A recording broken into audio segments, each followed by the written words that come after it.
Tratado de Libre Comercio con Estados Unidos y Canadá significaba para el gobierno de Salinas de Gortari un verdadero logro, pero no todos opinaban lo mismo.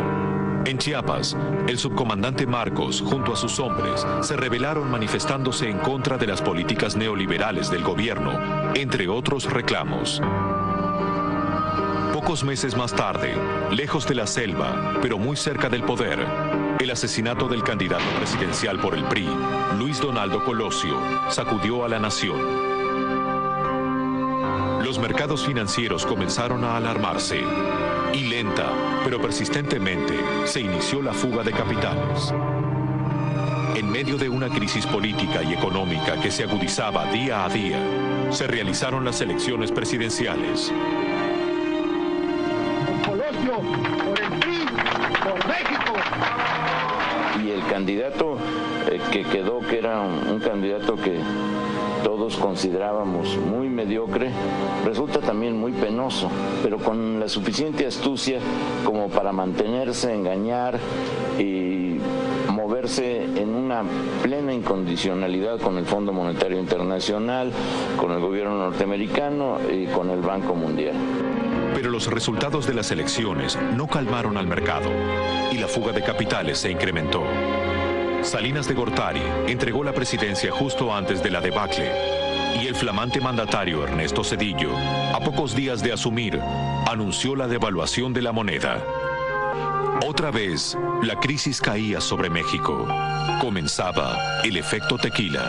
Ahí la crisis era de tal magnitud y se necesitaba la rapidez que el presidente norteamericano William Clinton decidió jugarse políticamente una parte de su capital y sin autorización del Congreso logra un paquete de ayuda a México para que México siga pagando su deuda y sus compromisos.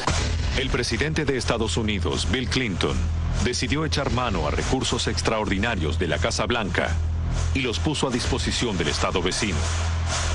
Sin embargo, lo que pareció un buen gesto del gobierno norteamericano, algunos lo interpretaron como un nuevo paso del supuesto plan para dominar a México.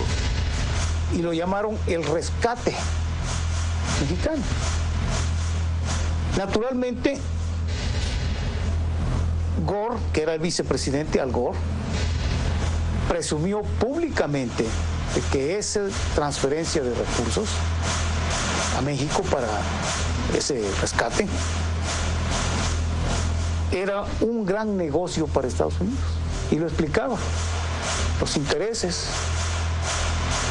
Estados Unidos gana tanto por los intereses de esos dineros que les prestamos a México para salir de su crisis. Desde luego México no salió de su crisis. Sin embargo, la mayor ganancia que obtuvo el poder financiero internacional tras la crisis fue el control de la riqueza más valorada por el poder económico: el petróleo. El préstamo que facilitó Estados Unidos exigía como aval las ganancias que generaba el petróleo mexicano. México no va a recibir las divisas del petróleo que exporta, de más de 1 millón de barriles diarios, directamente, sino van a quedar depositadas en un banco del exterior para que Estados Unidos tenga ahí con lo que se va a cobrar, y se lo cobra, y México se lo paga. A partir de ese momento queda ya sellado el destino, si es que no lo estaba desde sus orígenes, sellado el destino del país en lo que tiene que ver con Estados Unidos. Es la sujeción, no importa de qué manera tan brutal esté operando a favor de los norteamericanos el Tratado de Libre Comercio, no importan las exigencias, no importan las demandas de sujeción, no importan los intentos de convertir a México, aparte de México, en un basurero tóxico. Nada de eso importa porque la dependencia es absoluta. En los años siguientes, México continuó enfrentando la crisis del efecto tequila, con devaluación de la moneda, ajuste feroz del gasto público y un salvataje financiero al sistema bancario que el gobierno de Zedillo luego transformó en nueva deuda pública. Los recursos otorgados por el Fondo Monetario Internacional y los Estados Unidos para combatir la crisis también profundizaron el control extranjero sobre la economía del país. El gobierno de Zedillo, más que ni ningún otro, precisamente por la protección que le tuvo que dar Washington y la protección que le tuvo que dar el Fondo Monetario Internacional, tuvo que apegarse de una manera muy estricta a los dictados de los organismos financieros internacionales. Y que eso llevó a México, y ha llevado a México hasta ahora, a un deterioro muy importante, no solamente en el terreno económico, sino del terreno económico y por consecuencia dentro del ámbito social. Ha habido en estos últimos años un fuerte, grave, trágico empobrecimiento de la sociedad mexicana. Fue un sexenio de desempleo, fue un sexenio de cierre de empresas, fue un sexenio de mucha agitación política y social, y fue un sexenio de reformas a la ley electoral, las de 1997, que permitiera la llegada de Fox a la presidencia de la República. Si llevamos con estos malos conocidos 70 años, no podemos seguir de mal en peor. Ya es hora que los mexicanos conozcamos lo bueno. Nos merecemos un México diferente. En el año 2000, luego de 71 años de gobernar en forma ininterrumpida, el PRI pierde los comicios y Vicente Fox se consagra como el nuevo presidente de los mexicanos, prometiendo combatir la corrupción, la pobreza y el desempleo, y asegurando un crecimiento formidable de la economía. Nacía una nueva esperanza. Sin embargo, a poco de asumir, el presidente Fox ratificó el rumbo económico de sus antecesores y continuó aplicando las políticas del agrado del Fondo Monetario Internacional. Es una continuidad porque el presidente de la alternancia, el presidente Fox, se ha montado sobre el viejo proyecto de país de corte neoliberal, el que se le impuso al Estado mexicano desde el exterior, lo impuso el Fondo Monetario Internacional. Detrás de las exigencias durísimas del Fondo Monetario está la promesa de que esto va a funcionar. Y va a funcionar, ¿pero en qué sentido?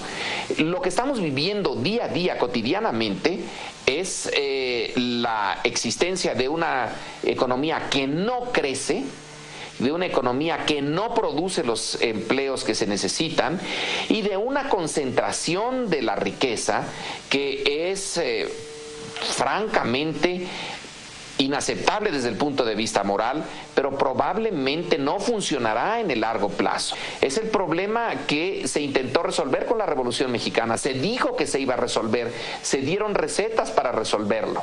Se atenuó y ha vuelto.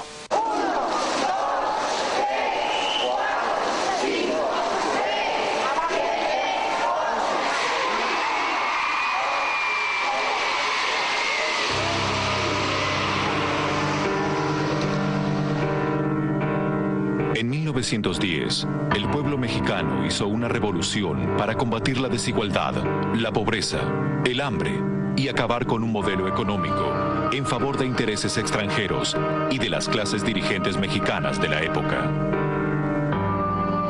100 años más tarde, la economía de México se encuentra bajo el dominio de los grandes grupos financieros internacionales. Si todo fue parte de un plan para apoderarse de las riquezas de México, tal vez nunca lleguemos a saberlo. Quizá una de las evidencias sea la realidad que deben enfrentar cotidianamente muchos mexicanos.